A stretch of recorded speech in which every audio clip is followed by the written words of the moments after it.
Mi esposo me juró que no deseaba ser padre, pero tuvo un hijo con su amante, y ahora viene a pedirme que lo criemos juntos. Salimos por 1 año y medio antes de casarnos. Y aunque como toda pareja teníamos nuestras diferencias, nunca sentí que fueran lo suficientemente importantes como para alejarnos. Excepto una. Desde el principio, Adrián fue claro, no quería hijos. No fue un tal vez en unos años o aún podríamos pensarlo después. Fue un no directo y definitivo. No me veo siendo padre, me dijo una noche en una de nuestras primeras citas. No quiero esa responsabilidad.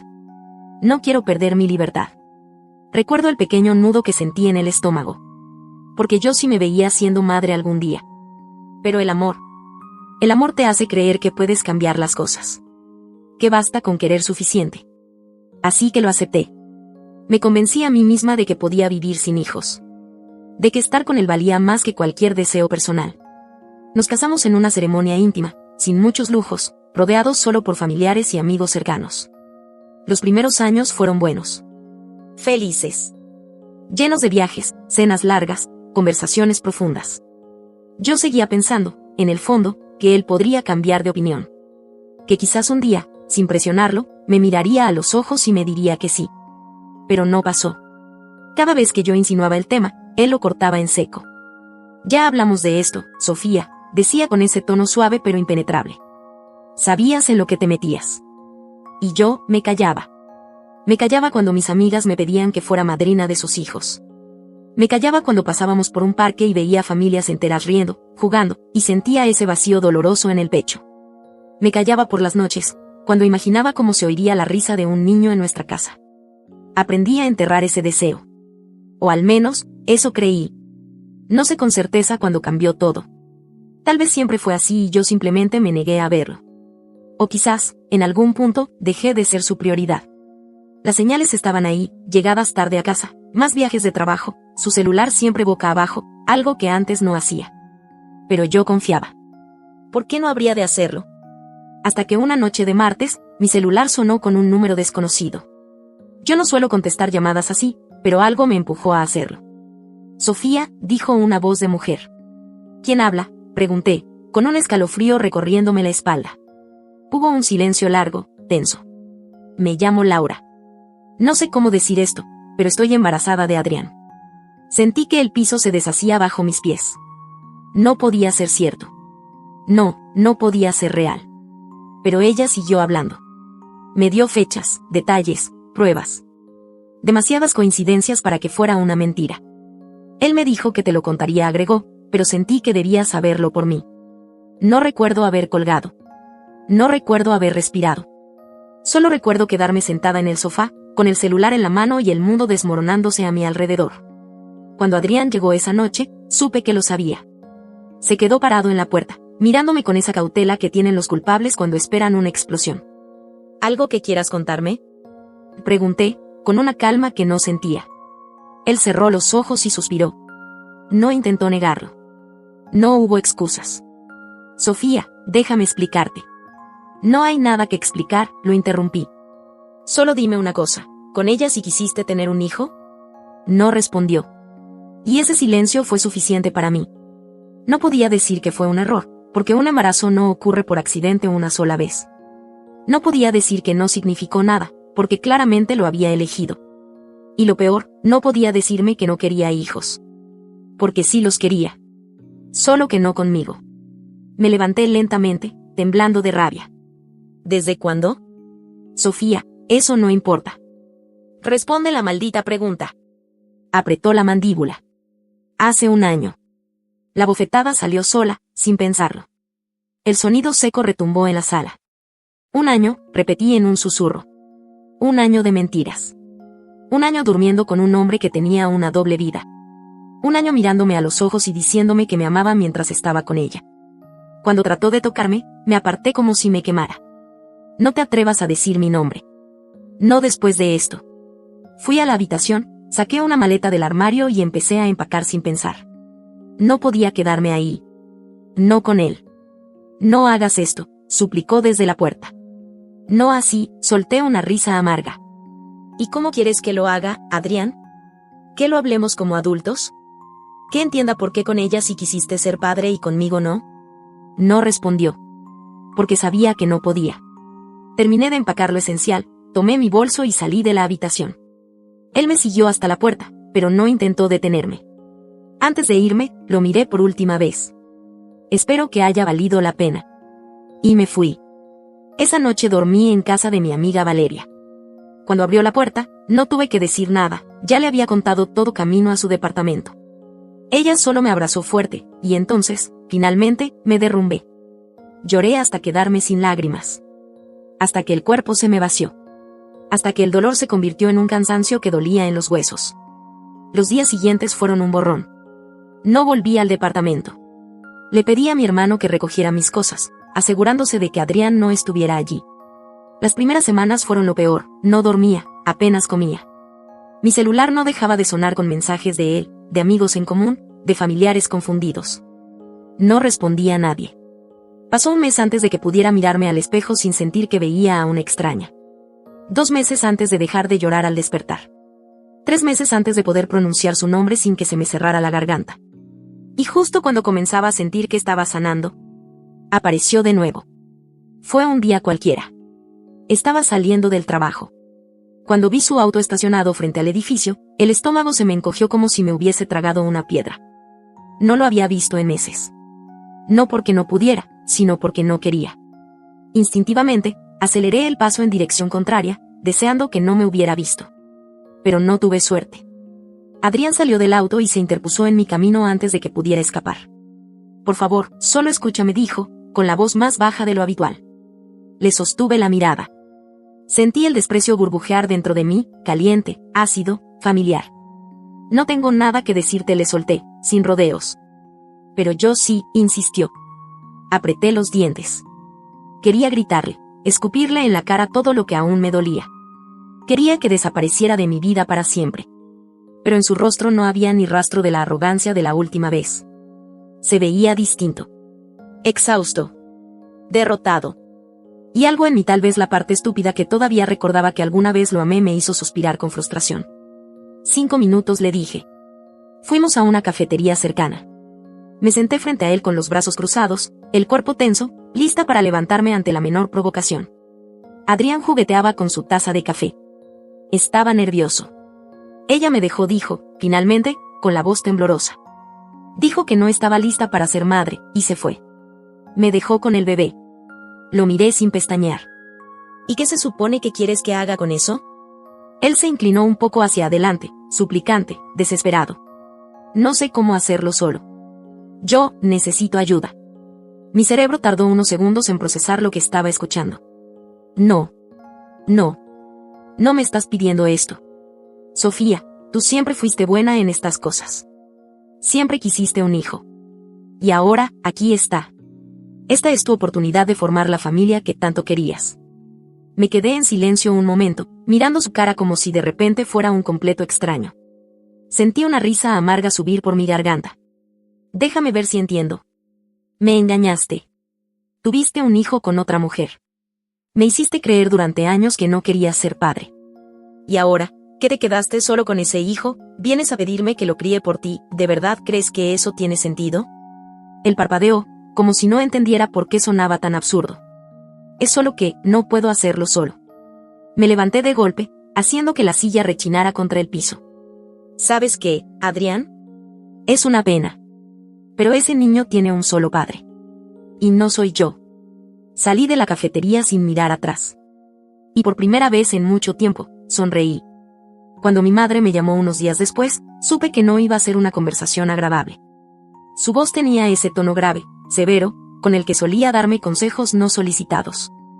Cuando llegué a su casa, la encontré sentada en la sala con una expresión de preocupación. No tardó en decirme que había hablado con Adrián. Respiré hondo, cerrando los ojos un momento, intentando contener la rabia. No podía creer que, después de todo lo que había pasado, todavía hubiera gente en mi vida que pensara que yo tenía alguna obligación de involucrarme en ese desastre. Mi madre intentó hacerme entender que el bebé no tenía la culpa. Que era solo un niño que necesitaba amor. Pero yo no entendía por qué se suponía que yo debía dárselo. Lo que más me dolió fue descubrir que, en el fondo, mi madre pensaba que estaba siendo egoísta. Para ella, ayudar a Adrián era lo correcto. Porque yo lo había amado en el pasado. Porque alguna vez fuimos una familia. Pero ese amor ya no existía. Había muerto el día que descubrí su traición. Y no había nada que pudiera hacer para revivirlo. Le dejé claro que no iba a hacer nada por él. Que no iba a salvar a quien se encargó de destruirme. Y que si ella sentía que Adrián necesitaba ayuda, era libre de dársela, pero que no esperara nada de mí. Cuando salí de su casa, sentí una mezcla rara de tristeza y alivio. Sabía que mi madre no compartía mi postura, pero también supe, con absoluta certeza, que no iba a cambiar de opinión. Los mensajes comenzaron unos días después. Al principio eran súplicas disfrazadas de peticiones razonables. Solo quiero hablar, entiende mi situación, al menos dame la oportunidad de explicarte. Cuando vio que no respondía, el tono cambió. Me acusó de ser cruel, de haberlo abandonado en su peor momento. De ser una mujer fría, sin corazón. No me sorprendió. Cuando alguien no consigue lo que quiere, suele buscar la manera de hacerte sentir culpable. Pero yo no tenía culpa de nada. Ignoré sus mensajes. Y por un tiempo, todo pareció calmarse. Hasta que, una tarde al salir del trabajo, la vi. Su madre. Esperándome en la acera, con los brazos cruzados y la cara endurecida por la desaprobación. No necesitaba que hablara para saber lo que iba a decir. En su mundo, Adrián no era el culpable. No era el traidor. No era el hombre que había mentido y engañado durante un año. Para ella, la mala era yo. Por no perdonarlo. Por no ayudarlo ahora que necesitaba apoyo. No me molesté en justificarme. Sabía que no serviría de nada.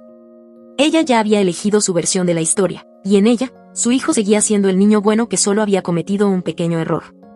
Me fui sin decir más. No iba a gastar energía en convencer a alguien que nunca me vio realmente. No esperaba volver a verlo. Pero lo hizo. Y de la única manera en la que aún podía afectarme. Con el bebé en brazos. Cuando abrí la puerta de mi departamento y lo vi ahí, sosteniéndolo, supe que estaba desesperado. Adrián nunca fue un hombre que mostrara debilidad. Pero ese día, parecía destruido. Por un instante, miré al bebé. Era tan pequeño. Tan frágil. Y algo dentro de mí se removió. Pero me obligué a recordar la verdad. Ese no era mi hijo. No era mi responsabilidad. Adrián intentó que sintiera algo. Culpabilidad, compasión, nostalgia. Pero su error fue pensar que lo que había roto entre nosotros aún podía repararse. Estaba acostumbrado a que yo lo ayudara. Durante años, fui su refugio. Su apoyo. Pero eso ya no existía. Cerré la puerta sin decir palabra. No me importó si se quedó allí, si se sintió perdido, si no sabía qué hacer con su vida. No me importó. Porque, por primera vez en mucho tiempo, me elegí a mí misma. Y eso fue suficiente. Me quedé de pie tras la puerta cerrada, escuchando el silencio. Esperaba que golpeara, que insistiera, que suplicara. Pero no lo hizo. Tal vez entendió que no quedaba nada por decir. O tal vez se quedó esperando que me arrepintiera. No lo hice. Después de eso, empecé a enfocarme en mí. En mis propios sueños, en mis propios proyectos. Retomé amistades que había descuidado durante el matrimonio. Volví a hacer las cosas que me hacían feliz antes de Adrián. Por primera vez en mucho tiempo, me sentí en paz. Y lo mejor de todo. Sabía que esa paz venía de haberme elegido. El tiempo pasó. Y con él, el dolor se fue diluyendo. No desapareció del todo. Pero dejó de ser una herida abierta. Me permití reconstruirme. Aprender. Vivir. Sin mirar atrás. Esos días tranquilos, cuando ya no esperaba nada del amor, fue cuando conocí a Daniel. Él tenía una energía tranquila, una calidez en su manera de hablar que me hacía sentir segura. No hubo prisa entre nosotros. Nos tomamos el tiempo de conocernos, de construir algo sólido. Y, poco a poco, el amor volvió a entrar en mi vida. Después de tan solo 8 meses juntos y, lo sé, fue demasiado rápido, decidimos casarnos. Pero la conexión entre nosotros dos era de otro mundo. Nuestra boda no fue lujosa ni extravagante, solo un momento íntimo, rodeado de quienes realmente importaban. Por primera vez sentí que estaba con alguien que me elegía sin condiciones. La vida a su lado era hermosa. Pero había un sueño que aún nos faltaba cumplir. Desde el principio, ambos queríamos formar una familia. Tener hijos era algo que habíamos imaginado juntos, que veíamos como el siguiente paso natural en nuestro matrimonio. Intentamos durante meses. Al principio nos repetíamos que era cuestión de tiempo, que debíamos tener paciencia. Pero a medida que los meses pasaban, la paciencia se transformó en preocupación. Finalmente decidimos ir al médico. Las pruebas fueron exhaustivas y las esperas, eternas. El día en que recibimos los resultados, supe que algo no estaba bien solo con ver la expresión del doctor. Daniel era quien tenía el problema. Nunca podría tener hijos de manera natural. Me sentí destrozada. No porque lo culpara, sino porque el futuro que habíamos imaginado juntos se desmoronaba frente a nosotros. Daniel intentó consolarme, asegurándome que encontraríamos otra manera, que lo superaríamos juntos. Pero en ese momento, lo único que sentí fue un dolor profundo. Los días siguientes fueron silenciosos. No porque hubiera distancia entre nosotros, sino porque ambos necesitábamos procesarlo. Pensamos en alternativas. La adopción se convirtió en un tema recurrente. Pero algo en mí se resistía. No porque no quisiera adoptar, sino porque sentía que el universo nos había cerrado todas las puertas a la maternidad y paternidad. Y entonces ocurrió algo que jamás habría imaginado. Era una tarde cualquiera. Estaba sola en casa cuando alguien llamó a la puerta. No esperaba a nadie, así que abrí con curiosidad. Lo que vi me dejó sin aliento. Frente a mí, en el suelo, había una cuna con un bebé dentro. Por un momento, mi mente se negó a comprender lo que veía. Pero entonces vi la carta junto a la cuna. Temblando, la recogí y la abrí. Era de Adrián. Decía que lo sentía. Que había intentado ser un buen padre, pero que no podía más. Que la vida se le hacía insostenible. Que el peso de la responsabilidad lo estaba ahogando. Decía que había decidido irse del país, empezar de nuevo, buscar una mejor vida, y que no podía llevarse a su hijo con él. Lo había abandonado. A su propio hijo. Lo había dejado en mi puerta como si fuera una carga que ya no quería llevar. Miré al bebé. Era pequeño, vulnerable. Me miraba con esos ojos grandes y curiosos, sin saber lo que estaba ocurriendo. Mi primer instinto fue llamar a Daniel. Necesitaba que él estuviera ahí, que me ayudara a entender qué hacer. Cuando llegó y vio al bebé, entendió que algo importante había sucedido. Le entregué la carta sin decir una palabra. Lo vi leerla con el mismo asombro y enojo que yo había sentido. Luego de unos minutos de silencio, le conté todo, le hablé de Adrián, de su traición, de cómo había intentado forzarme a ser parte de la vida de este bebé, y de cómo, ahora, lo había dejado en mi puerta como si eso resolviera algo. Daniel escuchó sin interrumpirme. Cuando terminé, suspiró y se quedó mirando al bebé en la cuna. Yo ya había tomado una decisión. No podía hacerme cargo de él. No porque lo culpara por los pecados de su padre, sino porque no estaba preparada para ser madre de un niño que no había pedido, en una situación que no había elegido. Le dije a Daniel que lo llevaríamos a una casa hogar, que ahí podrían encontrarle una familia que lo quisiera y pudiera darle el amor que merecía. Pero entonces Daniel me sorprendió. Con una calma absoluta, me dijo que lo adoptáramos. Me quedé en shock. No era lo que esperaba escuchar. Me explicó que, si bien no podía tener hijos, eso no significaba que no pudiera ser padre.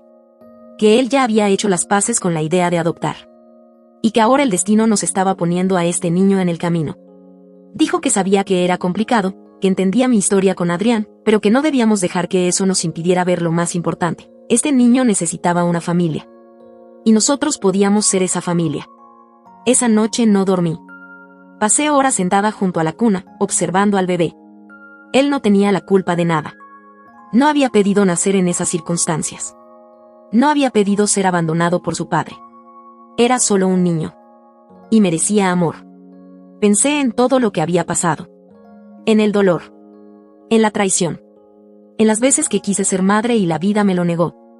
¿Era esta mi segunda oportunidad? ¿Era esto el destino tratando de decirme algo? Al amanecer, supe mi respuesta. Cuando Daniel despertó, lo miré con decisión y le dije que sí. Que este niño sería nuestro hijo. Y en ese momento, supe que había tomado la decisión correcta.